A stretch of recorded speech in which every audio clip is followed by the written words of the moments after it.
विश्वास कमजोर होना, इतनी शक्ति हमें देना दाता।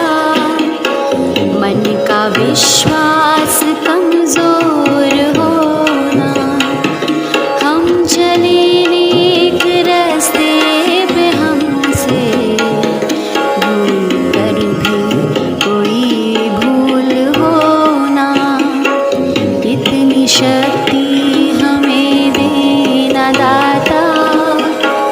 मन का विश्वास कमजोर होना, दूर अज्ञान के हो अंधेरे, तू हमें ज्ञान की रोशनी दे। हर बुराई से बचते रहे हम, जितनी भी दे भली जिंदगी दे। बैर होना किसी का किसी से, भावना मन में बदले की होना, हम चले नेक रास्ते पे, हमसे भूल कर भी कोई भूल होना, इतनी शक्ति हमें देना दाता। मन का विश्वास कमजोर होना, हम न सोचे हमें क्या मिला है, हम ये सोचे किया क्या है अर्पण। फूल खुशियों के बांटे सभी को, सबका जीवन ही बन जाए मधुबन। अपनी करुणा का जल तू बहा के, कर दे पावन हर एक मन का कोना। हम चले नेक रास्ते पे, हमसे भूल कर भी कोई भूल होना, इतनी शक्ति हमें देना दाता। मन का विश्वास कमजोर होना। नमस्कार। आज का सुविचार, क्रोध की अति तो कटार से भी विनाशकारी है। Great anger is more destructive than sword. क्रोध कटार से भी विनाशकारी है, क्योंकि कटार तो से केवल बाह्य शरीर को क्षति पहुंचाती है, परंतु क्रोध हमारी मानसिक शांति को भंग कर देता है तथा यह अंदरूनी रूप से हमें क्षति पहुंचाता है। कटार केवल उसी शरीर विशेष के हिस्से को क्षति पहुंचाती है, परंतु क्रोध हमारी पूरी मानसिक शांति को भंग कर देता है तथा हमारे शरीर पर इसका प्रतिकूल प्रभाव पड़ता है। इसलिए ही तो कहा जाता है कि क्रोध की क्षति कटार से भी विनाशकारी है। सुप्रभात। प्रस्तुत है आज का कबीरदास जी का दोहा। 5 पहर धंधा किया, 3 पहर गया सोए, 1 पहर भी नाम बिन, मुक्ति कैसे होए कबीरा, मुक्ति कैसे होए। अर्थात दिन के 8 पहर में आप 5 पहर काम करते हैं और 3 पहर सोते हैं।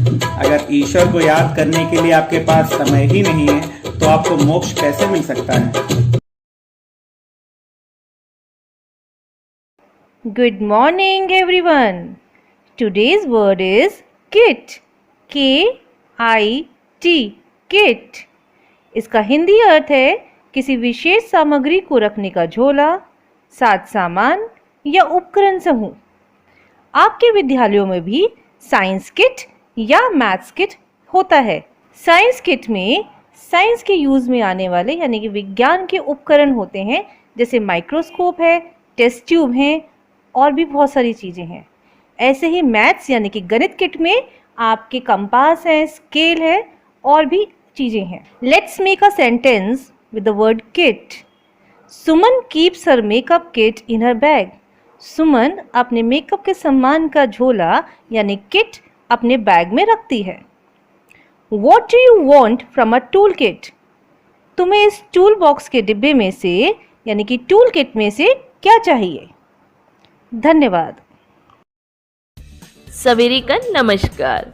वक्त है आज की पहेली का और पहेली है, वह कौन सा ड्राइवर है जिसे लाइसेंस की ज़रूरत नहीं होती?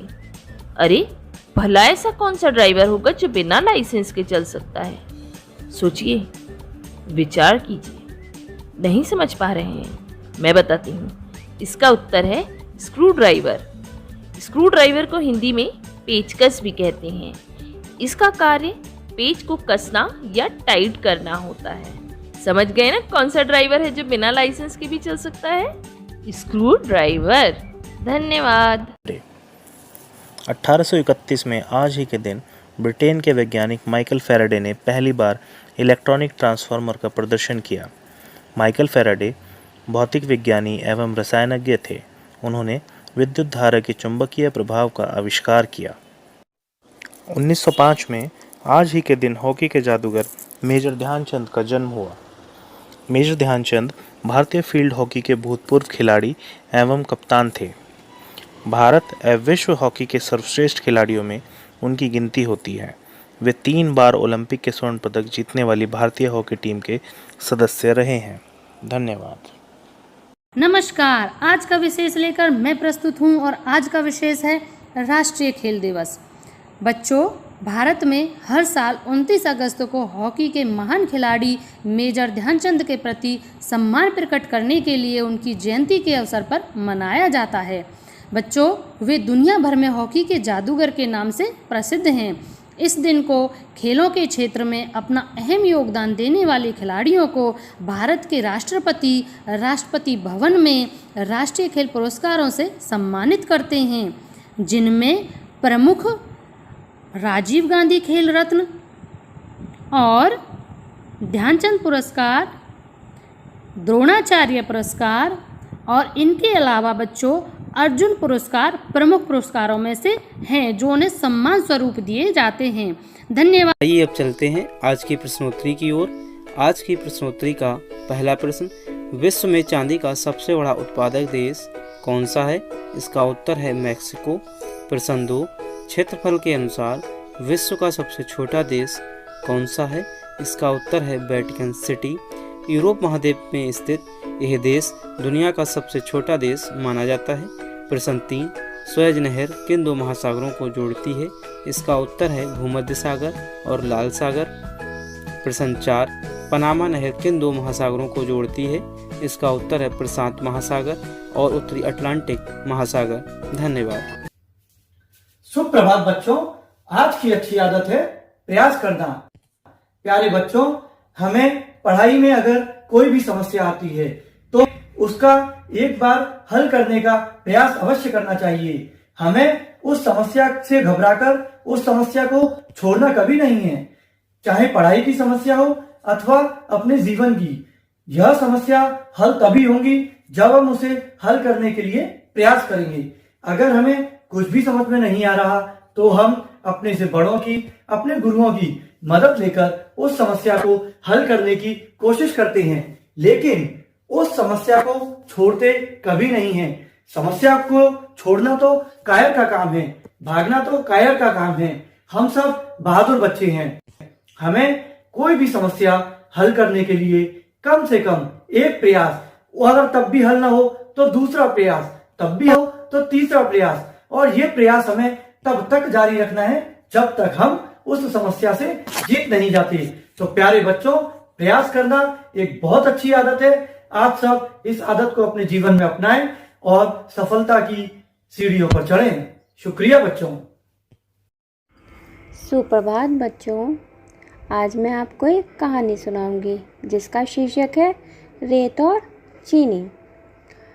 राजा अकबर के दरबार की कार्यवाही चल रही थी। तभी एक दरबान आता है, उसके हाथ में एक कांच का मर्तबान होता है। राजा अकबर ने पूछा, ये क्या है? दरबान बोला, महाराज इसमें रेत और चीनी का मिश्रण है। राजा ने पूछा, ये तुम क्यों लाए हो, किसके लिए लाए हो? दरबान ने कहा, महाराज ये मैं बीरबल के लिए लाया हूँ। बीरबल के लिए? पर क्यों? महाराज मैं बीरबल की परीक्षा लेना चाहता हूँ, उसको ये रेत और चीनी अलग अलग करना है। बच्चों, बीरबल के बारे में कहा जाता है कि वो हर समस्या का हल निकाल लेता है। कहा कि बीरबल देखो, तुम्हारे लिए आज फिर एक नई समस्या आ गई है। बीरबल ने कहा, महाराज समस्या कैसी? ये तो मेरा बाएं हाथ का कमाल है। महाराज अकबर ने कहा, पर वो कैसे? बीरबल ने वो मर्तबान हाथ में लिया और एक बगीचे में गया। वहाँ पेड़ के नीचे उसने अपनी जार को उड़ेल दिया। रेत और चीनी जमीन पर गिर गई। अकबर ने पूछा, ये क्या कर रहे हो बीरबल? बीरबल बोला, महाराज इसका जवाब आपको कल मिलेगा। अगले दिन वो लोग उस पेड़ के नीचे जाते हैं तो देखते हैं कि वहाँ पर रेत ही रेत पड़ी हैं और चींटियाँ सारी चीनी को ले गईं। बीरबल बोला, महाराज देखा, यहाँ पर रेत रेत बचा है और मैंने रेत और चीनी को अलग अलग कर दिया। महाराज मुस्कुराए और बोले, भाई वाह, बहुत अच्छा, तुम्हारे पास हर समस्या का हल है। धन्यवाद।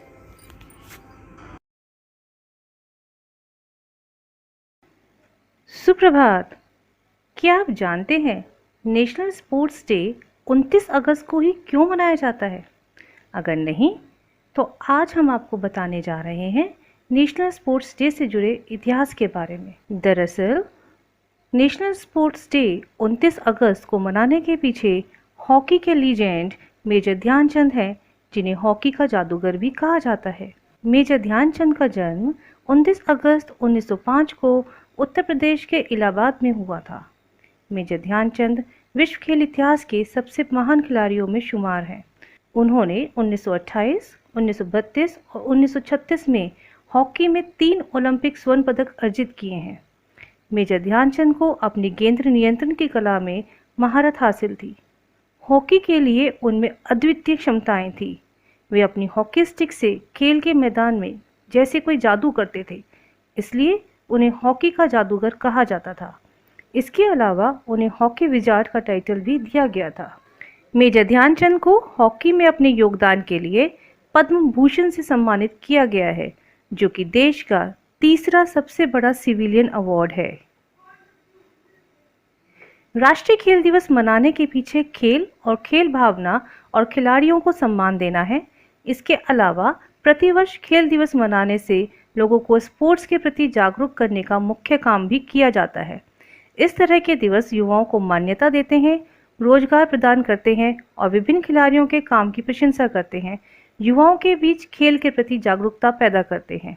यही कारण है कि मेजर ध्यानचंद के जन्म दिवस के दिन राष्ट्रीय खेल दिवस मनाया जाता है, ताकि हॉकी के जादूगर को हर साल याद किया जा सके। इस दिन विद्यालय, कॉलेजों, शिक्षण संस्थानों, कैंट आदि जगहों पर खेल का आयोजन किया जाता है और लोग इसमें भाग लेते हैं और अच्छा प्रदर्शन करते हैं। अच्छे प्रदर्शन करने वाले खिलाड़ियों को इसमें इनाम भी दिया जाता है। इस दिवस के माध्यम से यह भी बताया जाता है कि खेल खेलने से कई प्रकार की बीमारियों से छुटकारा मिलता है तथा साथ ही साथ रक्त संचार, स्फूर्ति, रोगों से लड़ने की क्षमता आदि चीज़ों की कमी नहीं होती है तथा आप एक अच्छे खिलाड़ी बनकर उच्च स्तर तक जाकर अपने देश का नाम रोशन भी कर सकते हैं। साथ ही साथ एक आपका रोजगार का जरिया भी बन सकता है। आजकल खेल को महत्व देने के लिए विद्यालयों, कॉलेजों में रोजाना एक क्लास खेल की रखी जाती है, जिससे बच्चे रोजाना कुछ समय खेल खेलें तथा बच्चों की रुचि खेल में बनी रहे और इसका महत्व समझ सके। इस दिवस को राष्ट्रपति भवन में बड़े उत्साह के साथ मनाया जाता है। वहाँ भारत के राष्ट्रपति खुद देश के सबसे अच्छे प्रदर्शन करने वाले खिलाड़ियों को पुरस्कृत करके सम्मानित करते हैं। सभी खिलाड़ियों को उनके प्रदर्शन के अनुसार कई अवार्ड भी दिए जाते हैं, जिसमें Dhyanchand award, national award, Arjuna award, Rajiv Gandhi Khel Ratna award आदि दिए जाते हैं। जब से खेल का प्रचलन बढ़ने लगा है, उसकी महत्वता को लोग समझने लगे हैं, तब से काफ़ी अच्छे खिलाड़ी हमारे देश में अच्छा खेल प्रदर्शन कर भारत को सम्मानित करा रहे हैं और राष्ट्र में एक मिसाल भी बन रहे हैं।